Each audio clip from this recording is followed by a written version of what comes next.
ಕಡಿಮೆ ಖರ್ಚಿನಲ್ಲಿ ಟಾಲ್ಫಿಡ್ ವಿಧಾನ ಬಳಸಿ ಆಡು ಸಾಕಾಣಿಕೆ ಮಾಡುತ್ತಾ ಅಧಿಕ ಲಾಭ ಗಳಿಸುತ್ತಿರುವ ರೈತರೊಬ್ಬರ ಪರಿಚಯವನ್ನು ನಿಮಗಾಗಿ ನಮ್ಮ ಚಾನಲ್ನಲ್ಲಿ ಬಿತ್ತರಿಸುತ್ತಿದ್ದೇವೆ.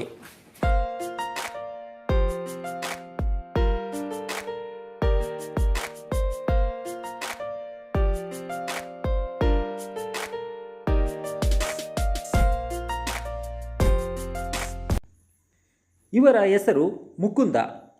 ಇವರು ಕೇರ್ನಗರ ತಾಲೂಕಿನ ತಿಪ್ಪೂರು ಗ್ರಾಮದ ನಿವಾಸಿಗಳು.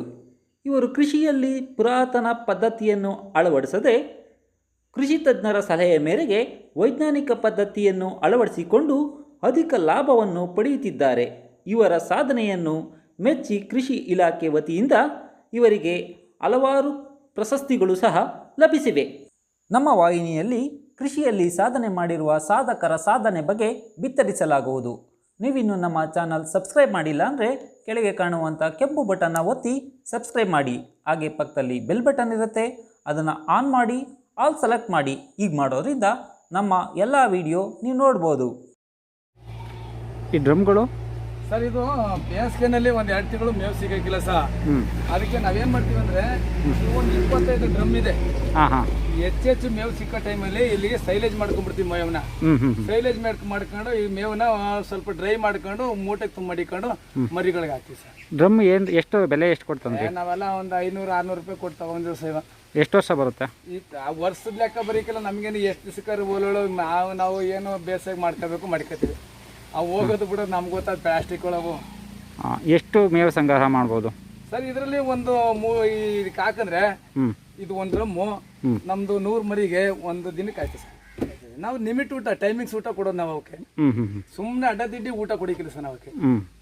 ಟೈಮಿಂಗ್ಸ್ ಊಟ. ಈಗ ಒಬ್ಬ ಸಿಟಿಲಿ ಒಬ್ಬ ಏನು ಊಟ ಮಾಡ್ತಾನೆ, ಟೈಮಿಂಗ್ಸ್ ಊಟ ಮಾಡ್ತಾನೆ. ಅವ್ನು ಸುಮ್ಮನೆ ಬಾಡಿ ಬತ್ತಾನೆ ಇರ್ತಾನೆ ಅವನು.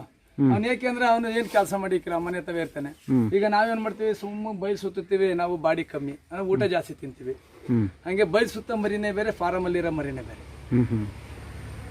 ಫಾರಮಲ್ಲಿರೋ ಮರಿ ಬೇಗ ಕೊಬ್ಬುತ್ತೆ, ಬೇಗ ಬರ್ತದೆ ಸರ್. ನಮ್ಗೆ 6 ತಿಂಗಳಿಗೆ ಮರಿ ಕವರ್ ಮಾಡ್ತೀವಿ ನಾವು. ನಿರೀಕ್ಷೆ ಮೇಲೆ ಮರಿ ಬೆಳಿತೀವಿ ನಾವು.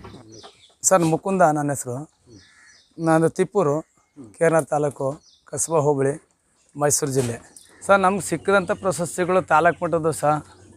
ಆಮೇಲೆ ತಾಲೂಕು ಮಟ್ಟ ಪ್ರಶಸ್ತಿ ನಮ್ಮ ಹೆಂಗಸ್ರಿಗೂ ಕೂಡ ತಾಲೂಕು ಮಟ್ಟದ ಪ್ರಶಸ್ತಿ, ಮಹಿಳಾ ಪ್ರಶಸ್ತಿ ಸಿಕ್ತು. ನಮಗೂ ತಾಲೂಕು ಮಟ್ಟದ ಪ್ರಶಸ್ತಿ ಸಿಕ್ತು. ಕೃಷಿ ಪಂಡಿತ ಪ್ರಶಸ್ತಿ ಸಿಕ್ತು. ಆಮೇಲೆ ಜಿಲ್ಲಾ ಮಟ್ಟದಲ್ಲಿ ಇದು ನಮ್ಮ ತೋಟಗಾರಿಕೆ ಇಲಾಖೆಯವರು ಒಂದು ಪ್ರಶಸ್ತಿ ಕೊಡಿಸಿದ್ರು. ಆಮೇಲೆ ನಮಗೆ ಕೃಷಿ ಇಲಾಖೆಯವರು ಒಂದು ಗೌರವ ಪ್ರಶಸ್ತಿನ ಅವರು ಇಲಾಖೆಯಲ್ಲಿ ಕೊಟ್ಟರು. ಆಮೇಲೆ ಅದು ಬಿಟ್ಟರೆ ಚುಟುಕು ಸಾಹಿತ್ಯದವರು ಬಂದು ನಮಗೊಂದು ರಾಜ್ಯ ಮಟ್ಟದ ಗೌರವ ಪ್ರಶಸ್ತಿಗಳು ಕೊಟ್ಟರು. ಇವರೆಲ್ಲರೂ ಅವರವರೇ ಬಂದು ಗುರುತಿಸೋ ಸಹ ನಮ್ಗೆ ಅದ್ರ ಬಗ್ಗೆ ಏನು ಅಂತ ಗೊತ್ತಿಲ್ಲ. ಅವರೇ ಬಂದು ಬರೋರು, ನೋಡೋರು, ಮಾಡೋರು. ನಾನು ಜೇನು ಸಾಕಾಣಿಕೆ, ಅಣಬೆ ಬೇಸಾಯ, ಆಮೇಲೆ ಭತ್ತದಲ್ಲಿ ವೈಜ್ಞಾನಿಕವಾಗಿ ಸಿ ಪದ್ಧತಿ, ಮತ್ತು ಇವಾಗ ಚಲಿಕೆ ಭತ್ತದ ಪದ್ಧತಿ, ಆಮೇಲೆ ಬೇಸಾಯದಲ್ಲಿ ಅಂತರ್ ಬೇಸಾಯ ಮಾಡೋದು, ಆಮೇಲೆ ಎಲ್ಲ ಥರದ ಬೇಸಾಯ ಹೋದ್ರೂ ಒಂದು ಕೈ ನಮಗೆ ಸಿಗಬೇಕು ಅನ್ನೋ ಲೆಕ್ಕಾಚಾರದಲ್ಲಿ ನಾನು ನಾಟಿ ಕೋಳಿ, ಕ್ರಾಸಿಂಗ್ ಕೋಳಿ, ಮೀನು ಸಾಕಾಣಿಕೆ ಇದೆಲ್ಲನೂ ಮಾಡಿದೆ ಸರ್. ನಾನು ಇದೆಲ್ಲ ಮಾಡಿ ಎಲ್ಲರೂ ನೋಡಿ ಖುಷಿಪಟ್ಟು ಎಲ್ಲ ಅವರವರೇ ಅರ್ಧ ಬಂದು ಸರ್. ನಾನಾಗಿ ಹೋಗಿ ಅಲ್ಲಿ ಏನು ನಿಂತ್ಕೊಳ್ಳಿಲ್ಲ, ಅವರಾಗೆ ಬಂದು ಕೃಷಿ ಇಲಾಖೆ, ರೇಷ್ಮೆ ಇಲಾಖೆ, ಆಮೇಲೆ ತೋಟಗಾರಿಕೆ ಇಲಾಖೆ, ಇವರೆಲ್ಲ ಪಶುವೈದ್ಯ ಇಲಾಖೆಗಳು ಎಲ್ಲ ಬಂದು ಅವರೇ ನೋಡಿ ಖುಷಿಪಟ್ಟು ಎಲ್ಲರೂ ಒಂದೊಂದು ಗೌರವ ಪ್ರಶಸ್ತಿ ನಾವು ಕೊಡ್ತೀವಿ ಬಿಟ್ಟು ಅವರೇ ಮುಂದೆ ಬಂದು ಅವರೇ ಅರ್ಜಿ ಹಾಕೋದು, ಅವರೇ ಇದು ಮಾಡೋರು, ಬಂದು ನಾನು ಸೈನ್ ಹಾಕ್ಸ್ಕೊಂಡು ಹೋಗೋರು, ಅವರೇ ಮಾಡಿಸ್ಕೊಡ್ರಿ ಸರ್ ಇದ್ರ ಬಗ್ಗೆ.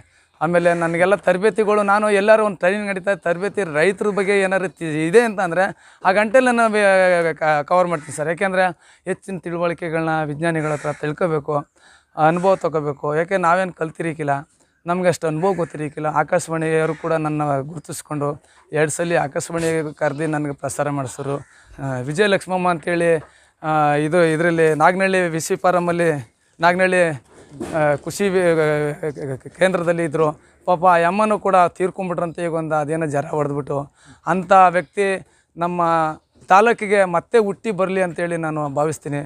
ಆ ಅಮ್ಮ ರೈತರು ಹೋದರೆ, ಆ ಅಮ್ಮ ಊಟ ಮಾಡೋ ಟೈಮಿಗೆ ನಾವೇನಾರು ರೈತರುಗಳು ಹೋಗ್ಬಿಟ್ರೆ, ನನ್ನ ಜೊತೆ ಸುಮಾರು ರೈತರುಗಳು ಬರೋರು ತರಬೇತಿಗೆ ಅಂತ, ಆ ಅಮ್ಮ ಹೋಟ್ಲಿಂದ ಊಟ ತರಿಸಿ ನಮಗೆಲ್ಲ ಊಟ ಕೊಡ್ತಾಯಿದ್ರು. ಅಂಥ ವ್ಯಕ್ತಿ, ಅಂಥ ವಿಜ್ಞಾನಿಗಳು ನಮ್ಮ ಕರ್ನಾಟಕದಲ್ಲಿ ಹುಟ್ಟಿ ಬರಲಿ, ನಮ್ಮ ತಾಲೂಕಿಗೆ, ನಮ್ಮ ಕೇರ್ನಗರ ತಾಲೂಕಿಗೆ ಮತ್ತು ಹುಟ್ಟಿ ಬರಲಿ ಅಂತ ಹೇಳಿದ್ರೆ ನಾನು ಭಾವಿಸ್ತೀನಿ ಸರ್. ಅವ್ರನ್ನ ನೆನ್ಕೋತೀನಿ ಸರ್ ಇವತ್ತು. ಯಾಕೆಂದರೆ ಅವ್ರ ಕೈಲಿಂದ ಅನ್ನ ತಿಂದಿದ್ದೀವಿ ಸರ್ ನಾವು. ಎಷ್ಟೋ ಸಲ ಹೋಗಿ ಹೋಟ್ಲಿಂದ ಊಟ ತರಿಸ್ಕೊಟ್ಟಿದ್ದಾರೆ ಅಂಥ ವ್ಯಕ್ತಿಗಳು ನಮಗೆ ವಿಜ್ಞಾನಿಗಳು ಬರಲಿ ಅಂತೇಳಿ ನಾವು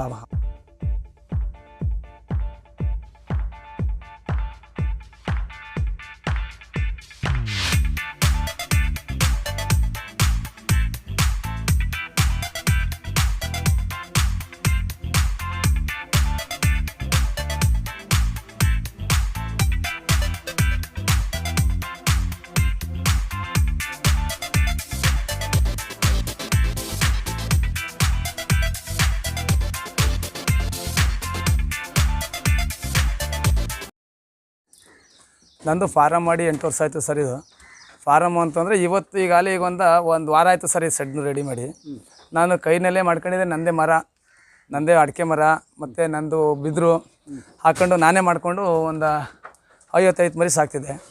ಎಷ್ಟು ಮರಿ ಸಾಕ್ಬೋದು ಸೆಡ್ಡಲ್ಲಿ? ನಾನು 100 ಮರಿ ಆ ಕಡೆ ಸೆಡ್ಡಲ್ಲಿ 50, ಈ ಕಡೆ ಸೆಡ್ಡಲ್ಲಿ 50. ಎಷ್ಟು ಖರ್ಚಾಯಿತು ಸೆಡ್ ಸರ್? ಸೆಡ್ಗೆ ಇವಾಗ ನನಗೆ 1.25 ಲಕ್ಷ ರೂಪಾಯಿ ದುಡ್ಡು ಖರ್ಚಾಗದೆ. ನನಗೆ ಪಂಚಾಯತಿಂದ 68,000 ರೂಪಾಯಿ ಏನೋ ಕೊಡ್ತಾವ್ರೆ ಸಹಾಯಧನ. ಅಲ್ಲಿಗೆ ನಿಮ್ಗೆ 40,000 ಖರ್ಚು ಬಂದಿದೆ. ಹಾಂ, ಖರ್ಚು ಸರ್.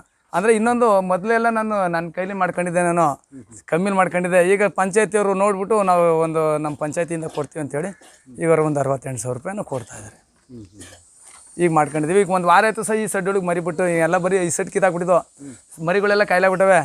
ಇಲ್ಲಿ ಸೆಡ್ಡು ಒಂದು 20 ದಿವಸ ಸೆಡ್ ನಿರ್ಮಾಣ ಆಯಿತು. ಅದಕ್ಕೇನು ಮಾಡ್ದೋ, ಆ ಕಡೆ ಸೆಡ್ ಬಿಟ್ಬಿಟ್ಟಿದ್ದು. ಆ ಕಡೆ ಸೆಡ್ ಬಿಟ್ಟಾಗ ಅಲ್ಲಿ ಗಾಳಿ ಹವ ಆಡಲಿಲ್ಲ. ಹಿಂಗೆ ಗಾಳಿ ಬರಬೇಕು, ಗಾಳಿ ಹವ ಫುಲ್ ಇರಬೇಕು. ಒಂದು 20 ದಿವಸ ಗಾಳಿ ಆಡಲಿಲ್ವಲ್ಲ, ಒಂದು ಸ್ವಲ್ಪ ಮಂಕಾಗ್ಬಿಟ್ಟು ಮರಿ ಎಲ್ಲ ಎತ್ತಾಗವೆ. ಏನು ತೊಂದರೆ ಇಲ್ಲ, ಅವಕ್ಕೆಲ್ಲ ಏನು ಮೀನು ನಾವು ಮಾಡ್ಕೋತೀವಿ. ಅದಕ್ಕೆ ಇವೆಲ್ಲ ಪಾಳು ಬಿಟ್ಕೊಂಡು ಪಾಳಿಗೆ ಫೀಲ್ಡಿಗೆ ಬಿಡ್ತಿದ್ದೋ. ಫೀಲ್ಡಿಗೆ ಬಿಟ್ಟು ಒಂದು 20 ದಿವಸ ಕೆಲಸ ಮಾಡಿದೆವು. ಇವಾಗ ಒಂದು ವಾರ ಆಯ್ತು ಈ ಸೆಡ್ ಹೊಡಿಬಿಟ್ಟು. ಮೇವು ಎಷ್ಟು ಹಾಕ್ತಾಯಿದ್ದೀರಾ ಸರ್? ಮೇವು ಟೈಮಿಂಗ್ ಸೂಟ್ ಇವಾಗ ನಾವು ಹಾಕೋದು. ಎಷ್ಟು 100 ಮರಿಗೆ ಎಷ್ಟು ಮೇವು ಸರ್? ಈಗ ನಾವು 3 ಗಂಟೆಗೆ ಹಾಕ್ಬೇಕು ಮೇವ. ಇನ್ನೂ ಟೈಮ್ ಹಾಕಿಲ್ಲ ಇವತ್ತು. ಯಾಕೆ ನನಗೆ ಸ್ವಲ್ಪ ಹೆಲ್ತ್ ಕಡಿಮೆ ಅಂದ್ಬಿಟ್ಟು ಹಾಕಿಲ್ಲ. ಇವಾಗ ಒಂದು 2:30, ಇದಕ್ಕೊಂದೂವರೆ ಮೇವು ಹಾಕ್ತೀವಿ. ಸರ್ ತಿಂಡಿ ಅಂದರೆ ಅದೇ ಮೊದಲು ನೆಲ್ಲು ಹಾಕ್ತೀವಿ, ಒಣಮೇವು. ಆಮೇಲೆ ನಮ್ಮ ತೋಟದಲ್ಲಿರೋಂಥ ಸೊಪ್ಪು, ಕಡ್ಡಿ, ಕಸ ಏನು ತೋಟದೊಳಗೆ ಬರ್ತದೆ ಅದು ಒಂದೂವರೆ ಹಾಕ್ತೀವಿ ಅಷ್ಟೇ. ಇನ್ನು ನೈಟು ಒಂದು ಮೈ ಜೋಳ ಕೊಡ್ತೀವಿ. ಒಂದೊಂದು ಮರಿಗೆ ಒಂದು 200 ಗ್ರಾಮ್ ಸಿಕ್ಕಬೇಕು ಆ ಥರ. ಇನ್ನೂ ಒಂದು ಮೈ ಗರಿ ಕಟ್ತೀವಿ, ತಾಳೆಗರಿ. ಅಷ್ಟೇ ಸರ್ ಊಟ, ಅಷ್ಟೇ ಊಟ. ಅಂದರೆ ಇದು ಈ ಪದ್ಧತಿ ನನ್ನ ಮಾಡ್ತಾರಂಥ ಪದ್ಧತಿ ನಮ್ಮ ತಾಳೆ ಬೆಳೆಗಾರರಿಗೆ ನಂಬರ್ 1 ಪದ್ಧತಿ. ಯಾಕೆ ಅಂತ ಹೇಳಿದ್ರೆ ಈ ತಾಳೆ ಗರಿನಲ್ಲಿ ನಾವು ಮೇಕೆ ಮಾಡ್ತಾ ಇರೋದು. ನಂದು 5.5 ಎಕರೆ ತಾಳೆ ಇದೆಯಲ್ಲ, ಪಾಮ್ ಆಯಿಲು, ಆ ಗರಿನ ನಾವು ವೇಸ್ಟೇಜ್ ಬರೀ ವೇಸ್ಟಾಗಿ ಹೋಯ್ತಿತ್ತದು, ಕಸವಾಗಿ ಹೋಯ್ತದಲ್ಲ ಅಂತೇಳಿ ಅದನ್ನಲ್ಲೂ ಒಂದು ಸಂಶೋಧನೆ ಮಾಡ್ದೋ. ಇದು ನನಗೆ ಸೂಟ್ ಆಯಿತು ಸರ್. ಇದು ಮರಿ ಸಾಕೋದು ಭಾರಿ 6 ತಿಂಗಳು ನಾನು. ಎಷ್ಟು ಎಲ್ಲಿ ಕಲ್ತೀರಾ ಮರಿ ಸರ್? ಸಂತೆಗಳಲ್ಲೇ ಪ್ರತಿ ವಾರಗಳು ಹೋಯ್ತಾ ಇರ್ತೀವಿ ಸರ್. ಯಾವ ಸಂತೆ ಅಂತ? ನಾವು ಇಲ್ಲಿ ನಮಗೆ ಹತ್ರ ಇರುವಂಥ ಸಂತೆಗಳಿಗೆ ಕವರ್ ಮಾಡ್ತೀವಿ. ಹತ್ರ ಇರುವಂಥ ಸಂತೆಗಳಿಗೆ ಮರಿ ಮಾರಾಟ ಮಾಡಿಬಿಡ್ತೀವಿ, ಮತ್ತು ಮರಿ ತಗೊಬರ್ತೀವಿ. ನಮಗೆ ಇಲ್ಲೇ ಸೇಲ್ ಆಯ್ತದೆ ಸರ್. ಇಲ್ಲೇ ಆರ್ಡ್ರುಗಳು ಇರ್ತವೆ. ವಾತ್ಗಳಾದರೆ ನಾಟಿ ವಾತ್ಗಳು 600 ರೂಪಾಯಿ ಮಟನ್ ಮಾರ್ತೀವಿ. ಈ ಟಗರುಗಳಾದರೆ 500 ರೂಪಾಯಿ ಮಟನ್ ಮಾರ್ತೀವಿ. ನಮ್ಗೆ ಇಲ್ಲೇ ಆರ್ಡ್ರ್ ಬರ್ತವೆ. ಜೀವಂತವಾದ ಮರಿ ಟಗರುಗಳಾದರೆ 340-350 ರೂಪಾಯಿ ಜೀವಂತವಾಗಿ ಕೊಡ್ತೀವಿ kg. ವಾತ್ಗಳಾದರೆ 380ರಿಂದ 400 ರೂಪಾಯಿ ಕೊಡ್ತೀವಿ. 400 ಹೇಳ್ತೀವಿ, ಒಂದು 10-20 ಇಟ್ಕೊಂಡು ಕೊಡ್ತಾರೆ. ಅಲ್ಲಿಗೆ ನಾನು ಕೊಡೋರು ಕೊಡ್ತಾರೆ, ಒಂದು 10-20 ಇಟ್ಕೊಂಡು ಕೊಡೋರು ಕೊಡ್ತಾರೆ. ಒಟ್ಟಾರೆ ಸೇಲಿಂಗ್ ಅಂತೂ ಪಕ್ಕ ಆವಾಗಲೇ ಆಗೋಯ್ತವೆ ಸರ್. ಈಗ ಮರಿಗಳನ್ನ ಆಯ್ಕೆ ಮಾಡ್ಕೋಬೇಕಂದ್ರೆ ಏನೇನು ಕ್ವಾಲಿಟಿ ಇರೋಂಥ ಮರಿಗಳು ಸರ್? ಒಂದು ನಿಮಗೆ ಕ್ವಾಲಿಟಿ ಬಗ್ಗೆ ಹೇಳ್ತೀನಿ ನಾನು. ನೋಡಿ, ಇವು ಪ್ಯೂರ್ ನಾಟಿ. ಇವು ಪ್ಯೂರ್ ನಾಟಿ ಅಂತ ಅಂದರೆ ನಾವು ಸಣ್ಣ ಮರಿ ತತ್ತಿದ್ವು ಆವಾಗ ಹೋಗ್ಬಿಡವು. ಇವಾಗೆಲ್ಲ ನೋಡಿ, ಇದೆಲ್ಲ 5,500, 6,000 ರೂಪಾಯಿ ಬಿದ್ದೋಯ್ತಿವು. ಇವಾಗೆಲ್ಲ ಈಗ ಒಂದು ವಾರದಲ್ಲಿ ಬಂದು ಮರಿಗಳು ಇವು. ಅವೆಲ್ಲ ಹಳೆ ಮರಿಗಳೆಲ್ಲ ಖಾಲಿ ಮಾಡಿದ್ವಿ. ಇವೇನು ಅಂತಂದರೆ ಇದು ಸ್ವಲ್ಪ ಹಳೆ ಮರಿ ಅಂದರೆ ಅತಿ ಹಳೆ ಮರಿ ಅಲ್ಲ. ಇದೇನು ನನ್ನ ತಂದೆ ಒಂದು 4 ತಿಂಗಳಾಗಿರ್ಬೇಕಷ್ಟೇ. ಇನ್ನೊಂದು ತಿಂಗಳು ನಮ್ಗೆ ಸೇಲಿಂಗ್ ಹೊಂಟಾಯ್ತಿದ್ದು. 6 ತಿಂಗಳಿಗೆ ಖಾಲಿ ಮಾಡಿಬಿಡ್ತೀವಿ. 6 ತಿಂಗಳಿಗೆ ಎಷ್ಟು kg ಬರುತ್ತೆ ಸರ್? ನಾವು ನೋಡಿ ಇಲ್ಲಿ ಈ ಮರಿ ಇವತ್ತು ಕಟ್ಟಿಂಗ್ ಮಾಡಿದ್ರೆ ಒಂದು 6ರಿಂದ 8 kg ಬರ್ತದೆ ಸರ್. 8 kg ಬರ್ತದೆ. ನಾವು 6 ತಿಂಗಳಿಗೆ ಅದು 20-22 kg ಮಟನ್ ಬರ್ತದೆ ಸರ್. 6 ತಿಂಗಳಿಗೆ ಅದು 6 ತಿಂಗಳಿಗೆ 15ರಿಂದ 20 ಒಳಗಡೆ ಮಾರಾಟ ಮಾಡ್ತೀವಿ. ಅದು 5,000 ಕೊಟ್ಟು ಮರಿ ತರ್ತೀರಾ? ಇದು 6,000 ಬಿದ್ದದೆ. ಅದು ಒಂದು 20 ಅಂತಂದರೆ ಎಲ್ಲ ಮರಿನೂ ಬರೀಕಿಲ್ಲ. ಒಂದು ಚೆನ್ನಾಗಿರೋ ಹೆಲ್ತ್ ಬರೋಂಥವು ಒಂದು 20,000 ಕಂಡು ಹೋಯ್ತವೆ. ಬರೋಂಥವು ಬರದೇ ಇರೋವು 10ರಿಂದ 12,000 ಕೊಂಡು ಹೋಗ್ತವೆ. 6 ತಿಂಗಳಿಗೆ ಮಿನಿಮಮ್ ಒಂದು 10,000 ಒಂದು ಮರಿಯಿಂದ ಸಿಗುತ್ತಾ ಸರ್? ಅಷ್ಟು ಕೆಲವು ಒಂದೊಂದು ಮರಿ ಬರ್ತವೆ, ಎಲ್ಲ ಬರೀಕಿಲ್ಲ. ಕೆಲವು ನೋಡಿ ಇಲ್ಲಿ ಅದು ನಿಂತದಲ್ಲ, ಅದು ಸಿಗುತ್ತೆ. ಅದು ಒಳ್ಳೆ ಮರಿ, ಅದು ಟಾಪ್ ಅನ್ನು ಬರ್ತದೆ. ಅದು ಅದು ನೋಡಿ ಈಗ ಅಲ್ಲೇ ಆ ಮಟ್ಟಕ್ಕೆ ಬಂದ್ಬಿಡ್ತದೆ ಅದು ನೋಡಿ. ಇದು ಬರ್ತದೆ ಸುಮಾರಿಗೆ ನೋಡಿ, ಇದು ಬರಲಿಲ್ಲ ಇದು ಮರಿ. ಇದು ಹಿಂಗೆ ಕೆಲವೊಂದೊಂದು ಬರ್ತವೆ, ಕೆಲವೊಂದೊಂದು ಬರೋಲ್ಲ. ಆ ಥರ ಮರಿ ಮೇಲೆ ಹೊಂಟೈತದೆ, ಮರಿ ನೀಟ್ ಮೇಲೆ ಹೊಂಟೈತದೆ. ಮರಿಗಳು ಚೆನ್ನಾಗಿ ಬರುತ್ತೆ ಅಂತ ನಿಮ್ಗೆ ಹೆಂಗೆ ಗೊತ್ತಾಗುತ್ತೆ? ಗೊತ್ತಾಗುತ್ತೆ ಸರ್, ನಾವು ಹಾವಭಾವ ನೋಡ್ತೀವಿ ಸರ್, ಕಿವಿ ಹಿಡಿದು ನೋಡ್ತೀವಿ, ಕಣ್ಣು ಹಿಡಿದು ನೋಡ್ತೀವಿ. ಈ ಮರಿ ಚೆನ್ನಾಗಿ ಎಲ್ತಿದೆ ಇಲ್ವಾ ಅಂತ ನೋಡ್ಕೊಂಬರ್ತೀವಿ, ನೋಡ್ಕೊಂಡು ತಗೊಂಡ್ಬಿಡ್ತೀವಿ. ಅಷ್ಟು ಏನು ಕಿವಿ ಹಿಡಿದು ನೋಡಿದಾಗ ಯಾವ ಥರ ಗೊತ್ತಾಗುತ್ತೆ? ನಮಗೆ ಕಿವಿ ಗೊತ್ತಾಗುತ್ತೆ. ನಮ್ಗೆ ಹಿಡಿದ್ರೆ ಈ ತಣ್ಣಿ ಸರ್ ಚಂದ ಅಂತಲ್ಲ, ಇದು ಕಾಯಿಲೆ ಪೈಲೆ ಇರ್ತವೆ. ಸಂತೆಗಳಲ್ಲಿ ಏನು ಮಾಡ್ತೀವಿ ಅಂದರೆ ಕಾಯಿಲೆ ಇರ್ತವೆ ನೋಡಿ, ಈ ಥರ ಕಣ್ಣು ಹಿಡಿದು ನೋಡ್ತೀವಿ. ಕಣ್ಣಲ್ಲಿ ನಮಗೆ ರಕ್ತ ಮಳ್ಕೋಬೇಕು. ಹಿಂಗೆ ರಕ್ತ ಮಳ್ಕತ್ತು ಅಂದರೆ ಮರಿ ಎಲ್ತಿದೆ ಅಂತ.